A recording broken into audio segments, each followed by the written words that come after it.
it's Corey back again for Cleveland Pride, the silver anniversary, the 25th anniversary. That's a big deal. And I'm here with someone who was completely instrumental, can I say instrumental, in the founding of Pride, or at least the beginning of Pride. You were there from basically the beginning, from the first Pride. Patti Harris. Hi, Patti. Hi, Corey. Good to see you. Now tell me why you're here, because they look at you and they think, oh, that's Patti. She's cool. Why are we interviewing her? So give me the rundown of why you're here today. Okay.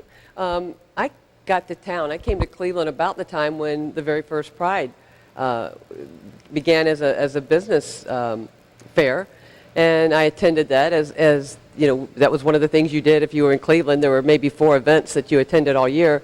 There was the picnic. There was the certainly dancing in the streets, and the business fair was a big deal.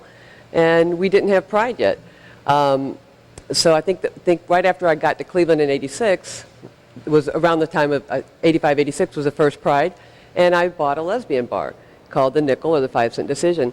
That bar opened in August, so we missed being a part of Pride that year, but every year after that we played an active role as servers and security folks and beer garden workers and different volunteers. I mean, if somebody walked into the Nickel, the 5-cent Decision, we had them on the hook for Pride. Being involved in Pride is like looking into the eyes of a puppy. You know, if you make eye contact, you're done. You're going to be involved. So that's kind of how we treated anybody that walked in the doors. If you were a living, warm human being, we were going to get you to help out at Pride. The puppy analogy is brilliant. Help out with Pride.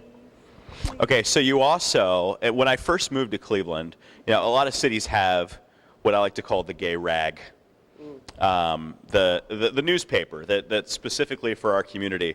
I have never seen one that is so literally titled the Gay People's Chronicle. What's your involvement with that? Well, I'm the managing editor and I'm the owner, the majority owner of the Gay People's Chronicle, and our associate editor, Brian DeWitt, was, I think, the person that first kind of started the idea of why don't we have a Pride celebration in Cleveland, and he got that conversation started. We had a physical office as a business, and we started hosting the meetings in our facilities, you know, utilizing the copy machine and the phones and the meeting space and also the ink to put word out to people that we needed volunteers for Pride. We became the unofficial storage facility for Pride. So we would take one of our trucks or all of our cars, and we would haul all of the supplies for Pride down to the site, wherever that was, way back when it was in a back alley, to the days when we moved it to Public Square. And we even printed up T-shirts with targets because so many people were afraid of the fact that we weren't going to be behind some building or row of buildings in a flooded alley with booths that were simply tables with tablecloths, that we were going to move to something public like Public Square, that they thought people were going to shoot us from the high-rises. So we thought, well, let's embrace that thought, and we just printed up rainbow targets so that it would be easier for people if they really wanted to do that. We were mocking the idea that if we become public with Pride, we'll be harmed. And that's one of the reasons the Gay People's Chronicle is named such. It doesn't make it easy, or it wasn't easy back in the day, to have a T-shirt that said Gay People's Chronicle on it and walk into your bank. But we wanted to be out. And that's what was so important about Pride, moving from that first very welcoming back alley neighborhood where we had the business fair and the booths out of sight, because that's where we could pull it off. That's where people would tolerate us. And we moved it to Public Square, and we brought donuts and blankets to some of the homeless because we were displacing them for the day. A lot of them hung out there. And someone in the volunteer cycle of Pride thought about that and said, look, you know, we're disturbing people that live there. And so it was just so neat to see our group of people have that kind of awareness about people that have nothing to do with our community, really, in order to make it a smooth transition. So we went to Public Square, and nobody used our rainbow targets except us as T-shirts. We were safe. And then moving it to Voinovich Pier Park It was a gorgeous site, right on the lake. It's exactly where we should be, right behind the Rock and Roll Hall of Fame. Watching your friends pull up in their boats, having people that you knew fly by, with an airplane to take aerial shots so that we could get excited about the expanse of us, going from 300 people maybe, or 600 in the first years, to thousands and thousands later. It's just a gorgeous location, and it's what we deserve. And I remember one of the things that we would always hear after Pride, we'd always hear the stories about families that would accidentally show up, and they saw the balloons and the crowds and the people and the banners and all of the gallantry of it, and they'd walk to our festival, and slowly they would realize that this was a gay event, this was a Pride festival, and that's not what they thought they were walking into, and they would tell us how much they enjoyed it. That was always my favorite kind of feedback. So you've talked about the past of Pride and your experience with that. Where do you see Pride now? We're 25 years in. What do you see Pride as, say, in the next decade? Where do you see the celebration of LGBTQ Pride in Cleveland going? Where is that going in your eyes? I think without fail, we've watched Pride get bigger and better every single year.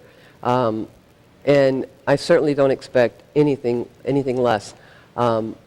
We expand it, we grow it, we make it more inclusive, we reach out to a greater number of allies. One of the things I noticed when I owned a bar was, when I first bought the bar a long time ago, 22 years prior, we had a bar so that we had a place to go to meet each other. Because for lesbians, you could meet each other in a gay bar or on the softball field. That was about it. And one of the things that hurt my business later that I was thrilled about was that we didn't have to have a gay bar to meet each other in anymore. We could go to straight bars, we could go to restaurants, we could go anywhere and meet each other and be open and be out. And it was neat watching Cleveland kind of transform into that kind of acceptance. And I think Pride had a lot to do with that, the Pride festivals, because we practiced that.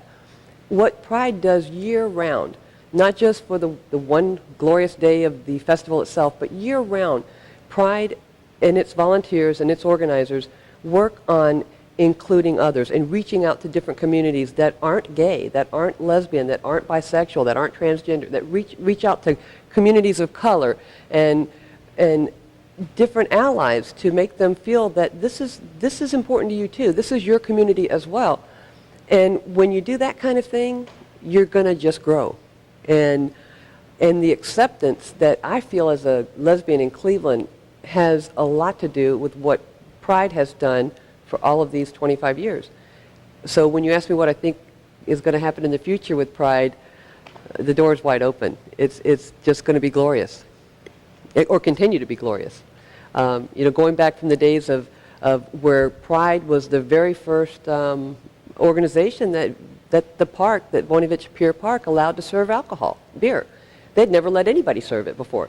They let us. We did the work. We laid out the map. We wrote up the provisions and the safety. We had a zone for people that could drink that was far away from those that may not choose to drink for whatever reason.